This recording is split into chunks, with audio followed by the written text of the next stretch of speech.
want to say at the beginning, I felt absolutely enraged by the response from the Tory party and by Keir Starmer to Diane Abbott's letter, which was wrong, it was a mistake, and she apologised.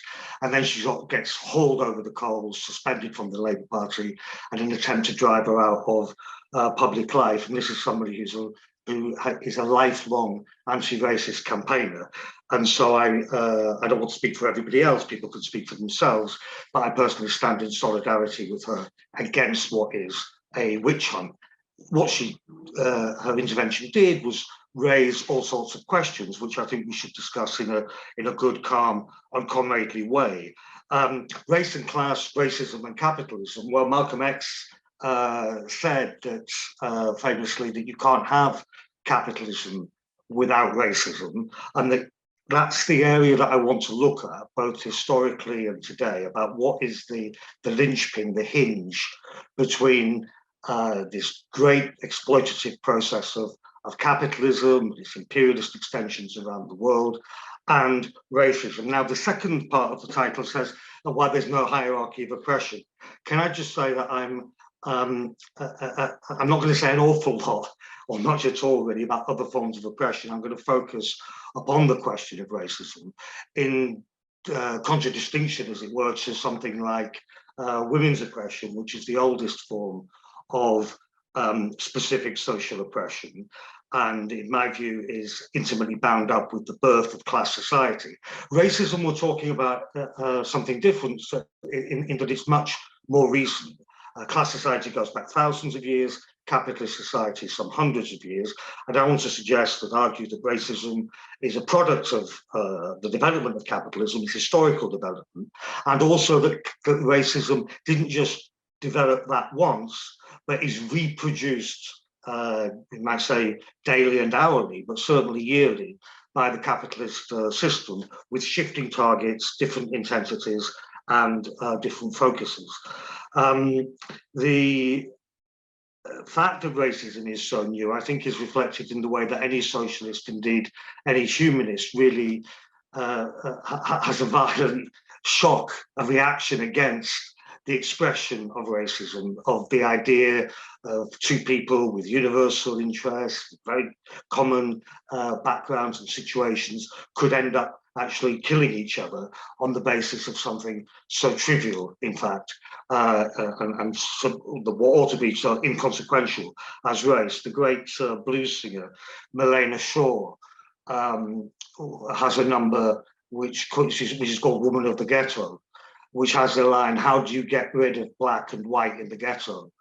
You paint one black and one white in the ghetto, and they end up killing each other, which is perhaps not the whole of our understanding of racism, but certainly very much captures, in my view, what the function of racism is, and how it serves to dissolve and attack the universalism, the universal interests of common people. And indeed, the root of racism goes back to a clash at the dawn of capitalism between that universalism, the universal promise of liberty, equality, and fraternity, as it became known in the French Revolution, certainly the rights of man, and it was man, at least initially, that there was a clash between that and the reality of one of the key drivers of capitalist accumulation, which was the transatlantic slave trade, the wholesale transportation of millions of Black Africans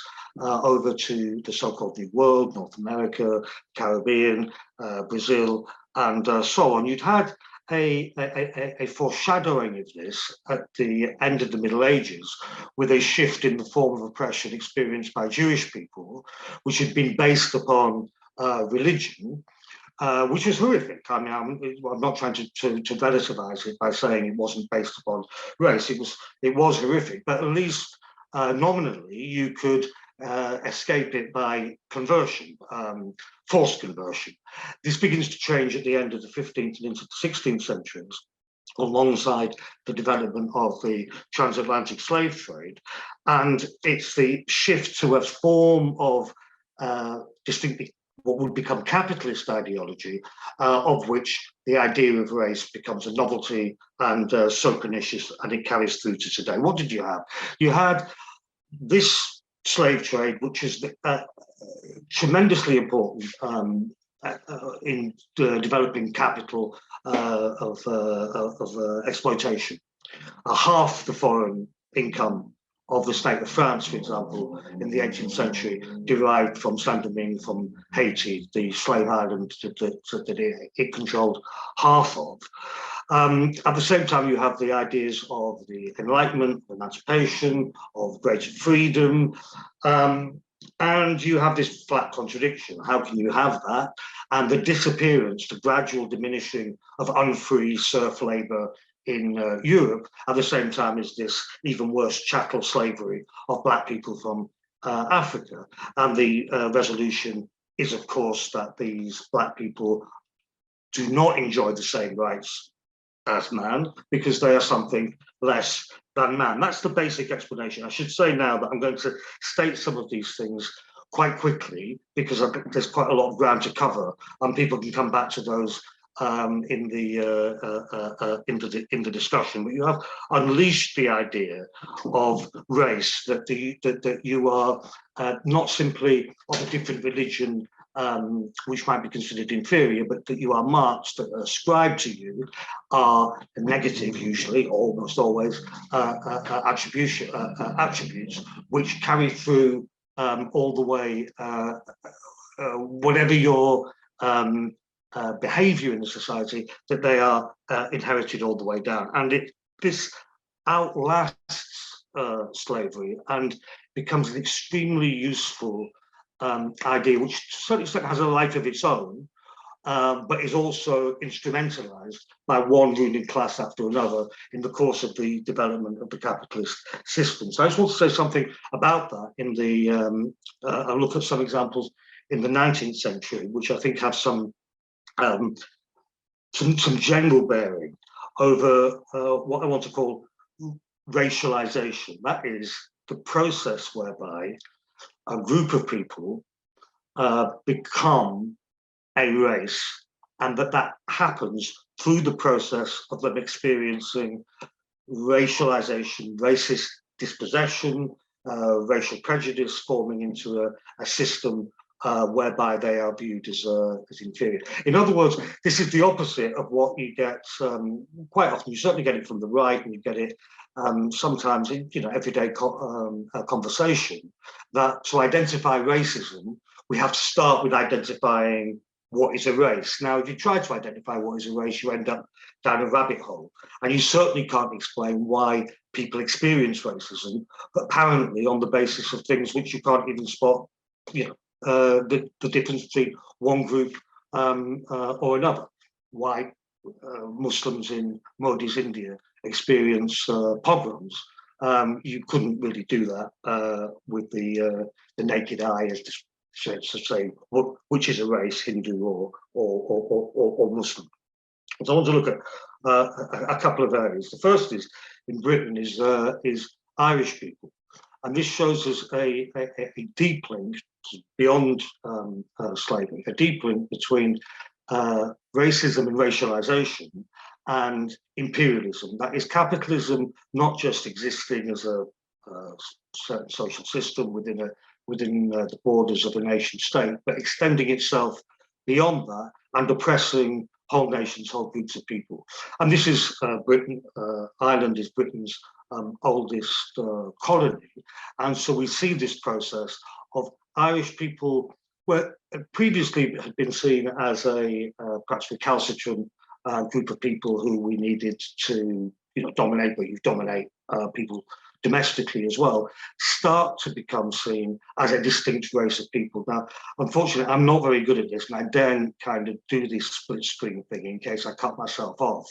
But if you look on Google, you will find from the 19th century all sorts of cartoons in bourgeois magazines, Punch and what have you, depicting Irish people as apes. I mean, it's the kind of racist depiction as subhuman, semi-human, not quite of us, that you get of Black people, certainly at the end of the 19th century, with the scramble for the scramble for Africa, and the treatment of Irish people as well within Britain is something that Marx and Engels wrote about, Marx in particular, and says a lot about what the heart of the racist dynamic is.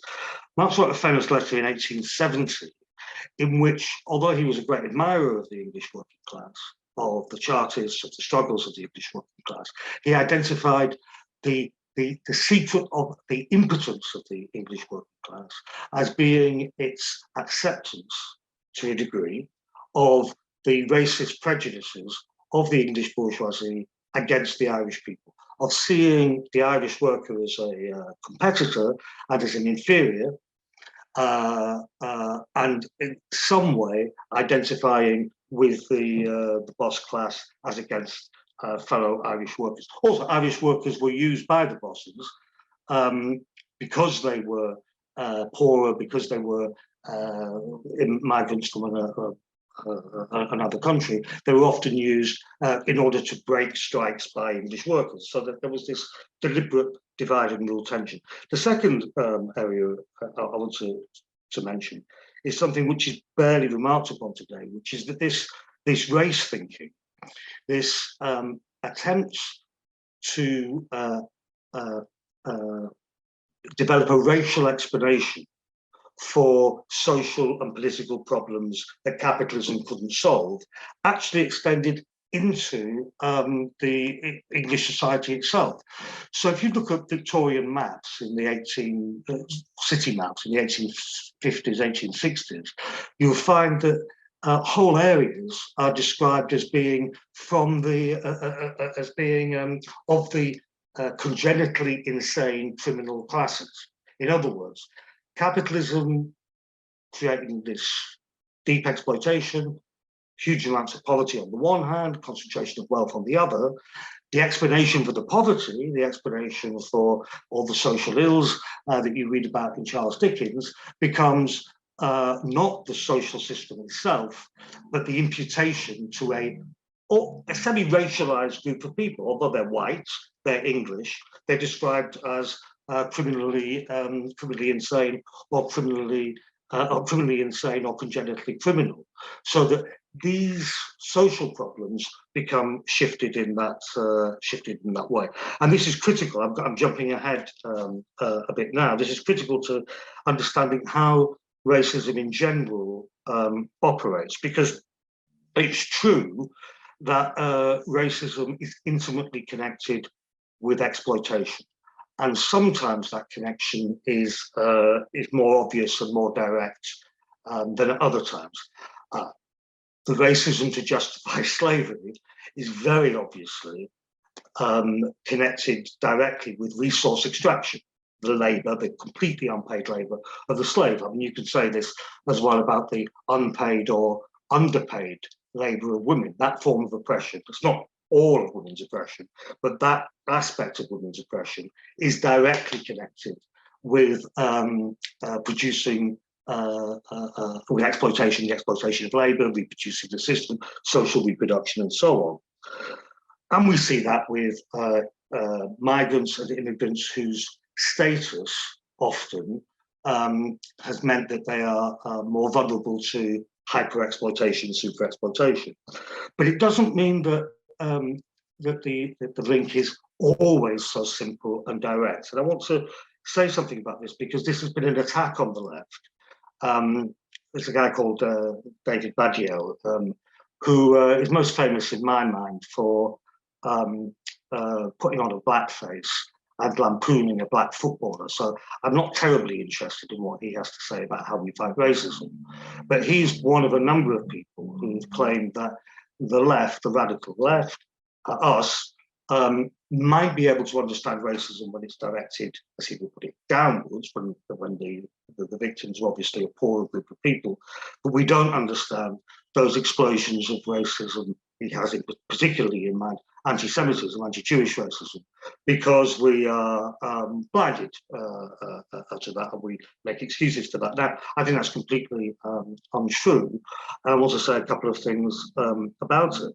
That in fact, the left's understanding of racism as false, as not just a direct instrument of exploitation, but as false explanation for the overall exploitative system, goes back a very long way.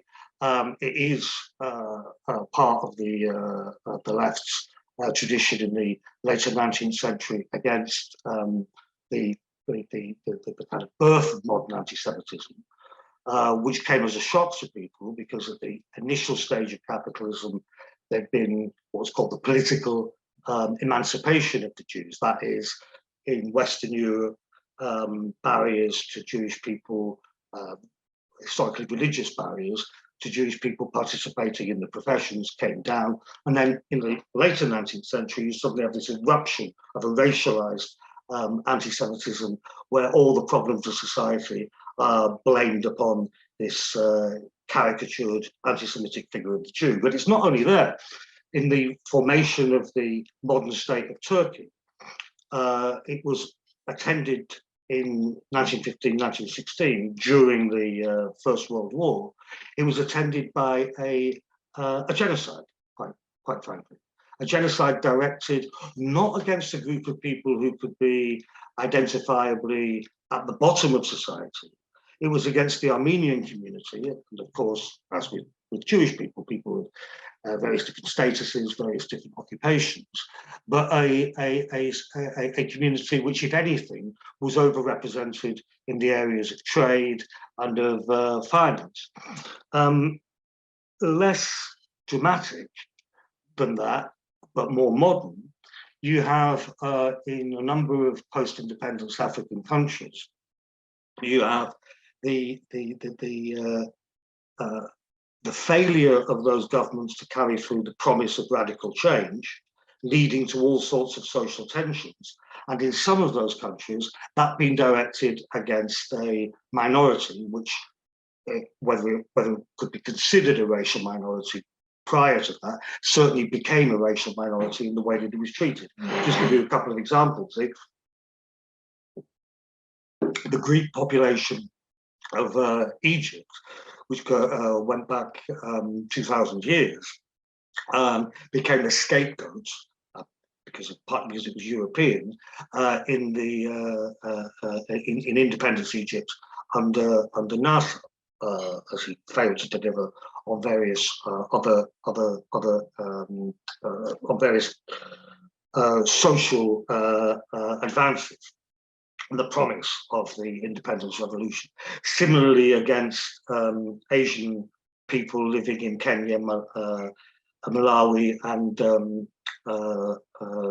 Uganda in the 60s and 70s, that you could find a deliberate attempt to misdirect social discontent against this scapegoat, even if that scapegoat, in the case of East African Asians, were broadly better off. I mean, in that they were overrepresented in the professions, in administration, in trade, and what have you. So we're not talking about this simplistic story of racism as simply being about who is being exploited the most. We're looking at something a bit more complex, and we're looking at something where it's not that one racism disappears and is replaced by another, but that the focus of racist attention, particularly driven by politicians with power, by governments, and by racist agitation on the far right, can shift, and so we have a morphing picture of racism. And so this is why we, I think, need to reject the idea of a hierarchy. First, because these things are not fixed. In 1890s Germany, to be a Catholic probably meant that you had a worse time trying to get a job in certain parts of Germany than if you were Jewish. I mean, and then look at what happened 40 years later. That in the 1890s, a number of French Jewish people migrated from France to Germany because France had a higher level of anti-Semitism, very political anti-Semitism. So we're looking at this morphing picture. And so what does that mean for us? I want to just end. I think I've got 5 minutes, Tarina. I've got 5 minutes. I just wanted to end by saying, by giving a couple of examples quite more recently to try to illustrate how we should be thinking about it. There's lots and lots to say, but we really need to have the discussion. And the first is, let's just take the last 20, 30 years, 40 years in Britain in terms of shifting patterns of racism. In 1981, you had the urban riots in Britain, which were multi-racial rebellions, but led by Black youth. The political response, the form of racism with which the Thatcher government responded, was to say that this was that they drew on racist ideas from the United States in from the 60s, that this was the breakdown of the Black family, the absent Black father, and for evidence of that, they contrasted Black people rioting with supposedly those Asian people with a work ethic, keeping the shop open 24/7, just like Margaret Thatcher's father and so on. So you had different racial categories, and for political reasons, one thrown against the other. Fast forward 20 years from that, 9/11, and the development, the intensification of Islamophobia as a particular form of racism directed at Muslims, and indeed anybody taken to be a Muslim, in terms of street violence. And what do you have then? You have almost an inversion. You have African Caribbean people, and of course it's done stereotypically, singers and footballers are models of the integration of the minority into our wonderful English society. The Muslim is self-segregating, incubating terrorism and violence.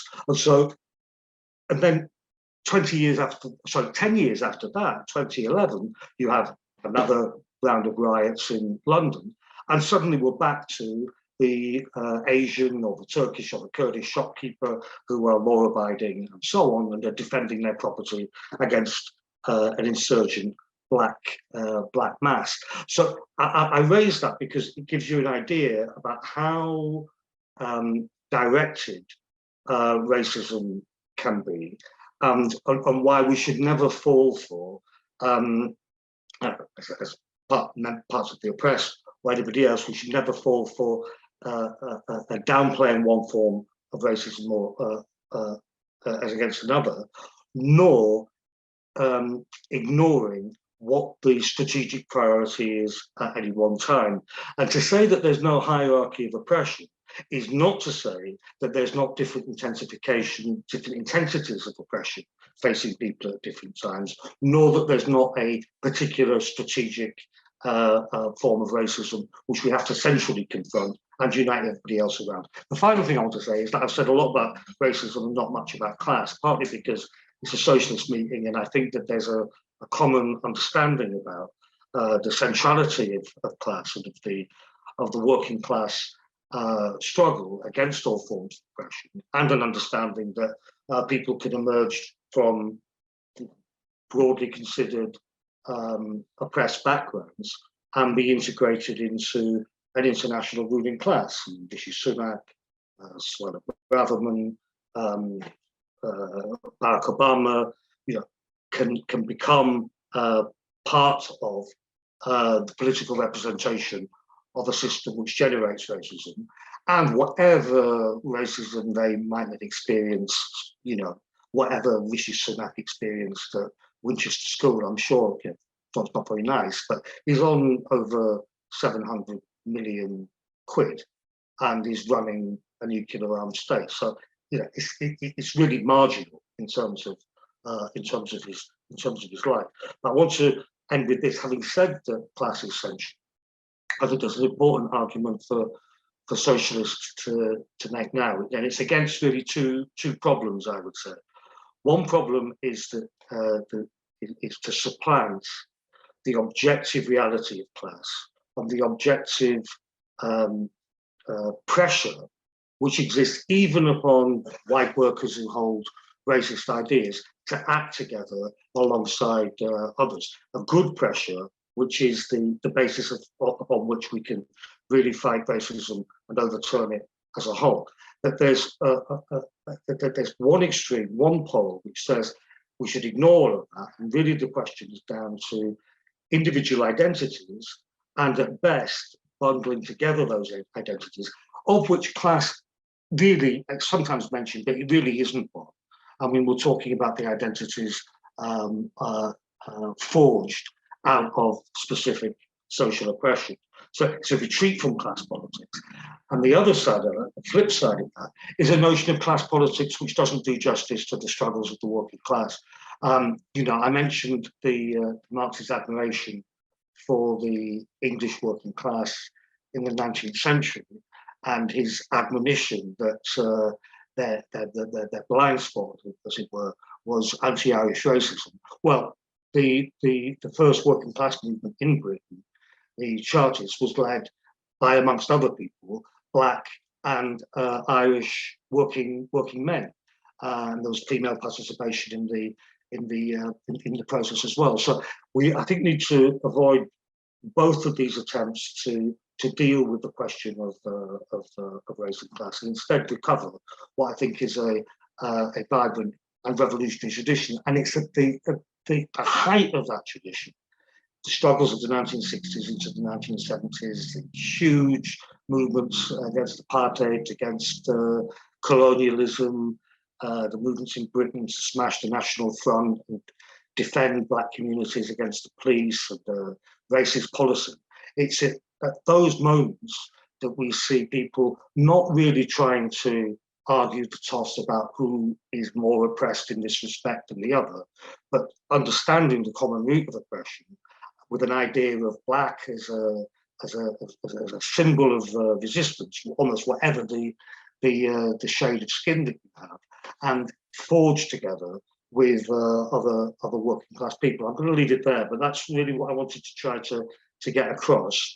There's a history about capitalism and the birth of racism. There's a history of capitalism and imperialism constantly regenerating and refiguring racism.